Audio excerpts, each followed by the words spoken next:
আমার আহলিয়া, আমার সম্মান, আমার জান্নাতের সঙ্গী। সে কোনো ফ্যাশন মডেল না, সে কারো টাইম লাইনের পোস্ট না, সে কারো দৃষ্টি আকর্ষণের পাত্রী না। সে হিফাজতের নিচে থাকা এক রত্ন, যার রক্ষক আমি গর্ব করি, কারণ সে হিজাব করে আল্লাহর ফরজ বিধান মানে। সে পর্দায় থাকে কারণ সে জানে তার সৌন্দর্য আমার জন্য, অন্য কারো জন্য না। অনেকে হাসে এবং বলে, স্ত্রীকে এমন লুকিয়ে রাখো কেন? আমি বলি, কারণ সে আমার সম্মান, আমার দায়িত্ব, আমার কাছে রত্ন।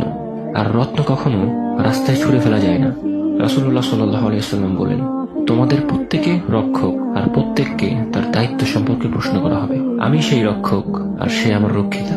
তাই হ্যাঁ, সে শুধুই আমার, আর তাকে শুধু আমিই দেখব, ইনশাআল্লাহ। স্ত্রী মানে ভালোবাসা, আর ভালোবাসা মানে হেফাজত। সে যদি আল্লাহর জন্য পর্দা করে, আমি কেন তাকে নিরাপত্তা দেব না?